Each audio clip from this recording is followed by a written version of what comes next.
చూద్దాం.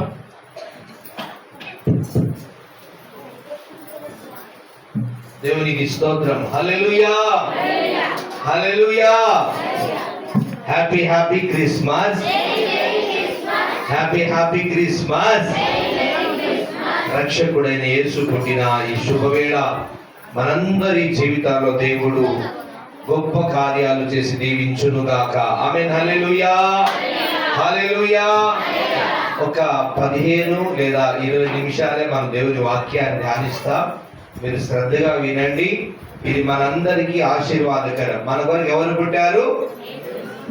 రక్షకుడు అనాలి. హల్లెలూయా. ఎవరు పుట్టారు మన కొరకు? రక్షకుడు. హల్లెలూయా. దేవుని యొక్క వాక్యాన్ని చూసుకుందాం. వచ్చిన మీ అందరికి వందనాలు. మరి పక్కనున్న వారికి వందనాలు చెప్పుకున్నారా? పక్కనున్న వారికి ప్రేమగా నవ్వుతూ వాళ్ళ దిగు చూసి క్రిస్మస్ శుభాకాంక్షలు వందనాలని చెప్పుకోండి. అప్పుడు మన మనసు చాలా సంతోషంగా ఉంటుంది. హల్లెలూయా. మన పక్కన ఉన్న వాళ్ళతో మన సమాధానంగా లేకపోతే మన మనసు అనేది కొంచెము అంత తృప్తిగా కనపడదు. కనుక పక్కనున్న వాళ్ళకి వెంటనే మనం ఏం చెప్పాలి? వందనాలు అన్న. హల్లెలూయా. మంచిది పిల్లారా, సంఘ బిడ్డలందరికీ ప్రభువు యేసుక్రీస్తు నామమున వందనాలు.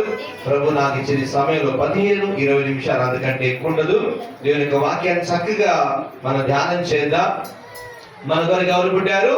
రక్షకుడు. హల్లెలూయా హల్లెలూయా.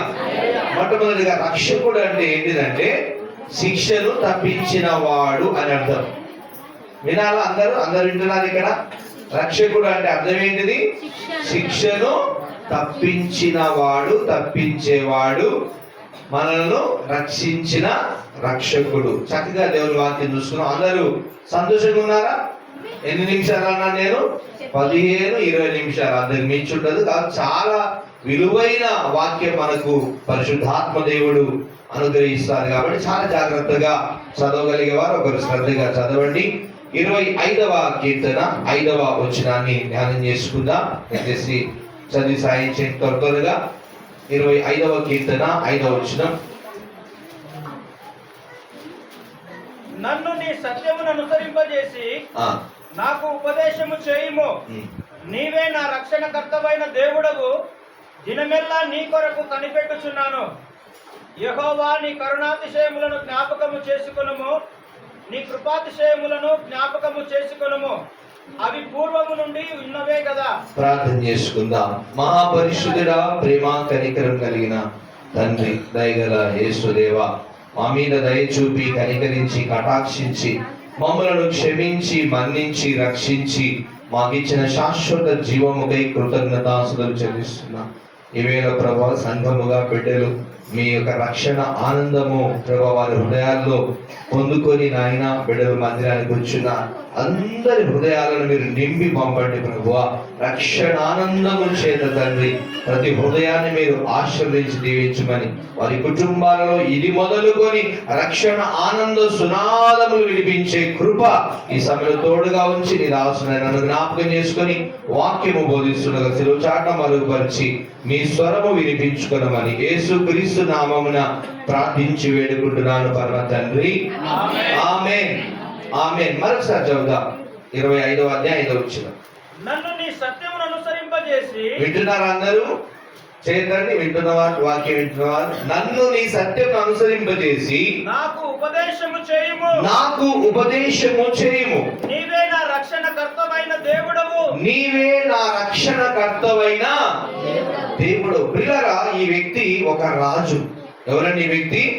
ఒక రాజు. ఏం చెప్తున్నాడంటే, అయ్యా నేను సత్యమును అనుసరించి బ్రతకడానికి నాకు ఉపదేశము చేయని ఎవరిని అడుగుతున్నాడు? దేవుణ్ణి అడుగుతున్నాడు. పిల్లరా, కొంతమంది స్త్రీలు కొంతమందికి మంచి సలహాలు ఇస్తారు, కొంతమంది సలహాలు ఇవ్వరు, కొంతమంది చెడ్డ సలహాలు ఇస్తారు. నిజమేనా అబద్ధమా? నిజమే. కొంతమంది మంచి సలహాలు ఇస్తారు. జాగ్రత్త, ఇల్లు ఇలా కట్టుకో, ఇదిగో బావని ఇలా చూసుకో, అత్తని ఇలా చూసుకో, మామని ఇలా చూసుకో, భర్తని చాలా అదుపులో ఉంచుకో అని చెప్పి కొన్ని జాగ్రత్తలు చెప్పుకుంటూ కుటుంబాన్ని కట్టడానికి కొన్ని మంచి సలహాలు ఇస్తారు. కొంతమంది ఏం చేస్తారు? చెడు సలహాలు ఇస్తారు. కుటుంబాలు ఇబ్బందుకు గురయ్యే సలహాలు ఇస్తారు. కొంతమంది ఏం చేస్తారు? ఏ సలహాలు ఇవ్వరు. అయితే ఈ లోక యాత్రలో మనకు కూడా సలహాలు ఇచ్చే దేవుని సహాయం కావాలి. దేవుని స్తోత్రం గాక. ఈ దావీదు మహారాజు అంటున్నాడు, నీ సత్యమును అనుసరించి బ్రతికే కృప నాకు దయచేయి, నాకు ఉపదేశం చేయయా అంటున్నాడు. ఉపదేశం అంటే ఎలా జీవించాలో, ఎలా బ్రతకాలో నాకు ఆ బోధన నువ్వు చేయి ప్రభు అని దేవునికి ప్రార్థన చేస్తా ఉన్నాడు. చదువుదాం. నీవే నా రక్షణకర్తవైన దేవుడవు, నీవే నా రక్షణకర్తవైన దేవుడవు, దినమెల్లా నీ కొరకు కనిపెట్టుచున్నాను. అయ్యా నేను దినమెల్లా నీ కొరకు కనిపెట్టుచున్నాను. దినమెల్లా కనిపెట్టే అనుభవం చాలా ఆశీర్వాదకరంగా మనకు ఉంటుంది.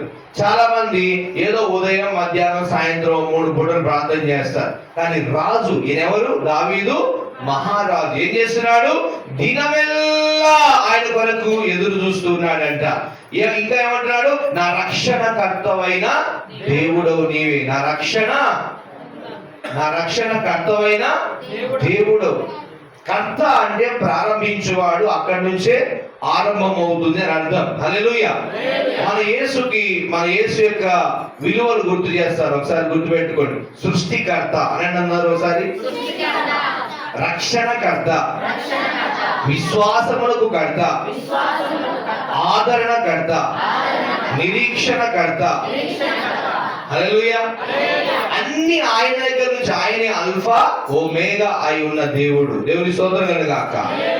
ఎవరు ప్రార్థన చేసుకుంటున్నాడు? ఒక రాజు, నాకు ఉపదేశం చేయి, నేను ఎలా బ్రతకాలో నాకు నేర్పించయ్యా అని ఒక రాజు దేవుని పాదాల దగ్గర ప్రార్థన చేసుకుంటూ ఏమంటా? నా రక్షణకర్తవైన దేవుడవు నీవే, దినమెల్లా నీ కొరకు నేను చూస్తూ ఉంటాను నాయన అని ప్రార్థనలో జ్ఞాపకం చేసుకుంటాడు. అదే 25వ అధ్యాయము 20 వచనం చూసుకుందాం. 20, 21, 22 3 వచనాలు చదువుదాం. నేను నీ శరణు జొచ్చి ఉన్నాను, నన్ను సిగ్గుపడనీయకము, నా ప్రాణమును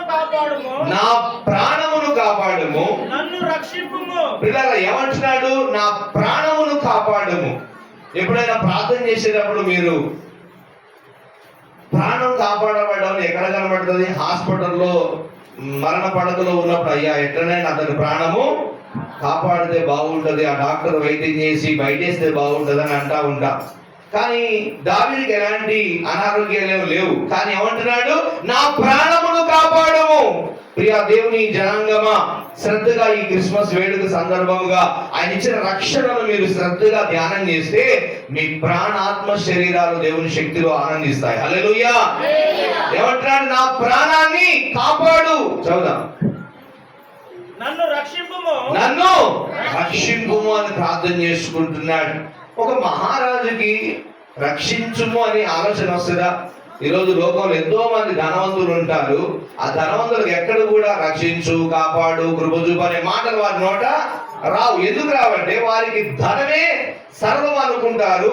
కొన్ని వేల కోట్ల రూపాయల ఆదాయం ఉన్న వారు కూడా ఏం చేస్తారంటే దేవుని జ్ఞాపకం చేస్తారు. కానీ దావీదు మహారాజు ఏం చేస్తున్నాడు?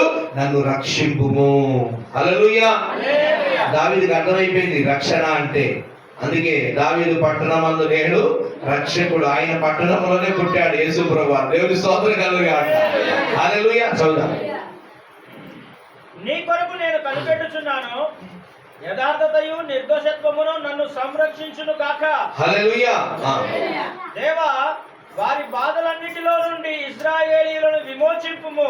ఎవరి కొరకు ప్రార్థన చేస్తా ఉన్నాడు దావీదు? ఎవరి కొరకు? ఇంతసేపేమో నా పాపాన్ని క్షమించు, నన్ను మన్నించు, నన్ను రక్షించు అంటున్నాడు అనుకున్నా. ఇజ్రాయేలు ప్రజలందరినీ రక్షించయ్యా. ప్రియులారా, కొన్ని వేల సంవత్సరాల క్రితమే ప్రజలకు రక్షణ ఎలాగని ఆలోచిస్తూ కొన్ని వందల మంది ప్రవక్తలు, కొన్ని వందల మంది దేవుని సన్నిధిలో అనేక మంది ఇజ్రాయేలు ప్రజలు ఆ రక్షణ ఎలా వస్తుందని ఎప్పటి నుంచో చూస్తా ఉన్నారు. అదే కోవలో ఎవరు ధ్యానం చేస్తున్నారు? దావీదు కూడా ధ్యానం చేస్తూ ఉన్నాడు. ఇప్పుడు దేవుని ఒక వాక్యాన్ని చూసుకుందాం. మత్తయి సువార్త 1వ అధ్యాయం 21వ వచనంలో ఇదిగో యేసు ప్రభు గురించి చక్కగా వ్రాయబడి ఉంది.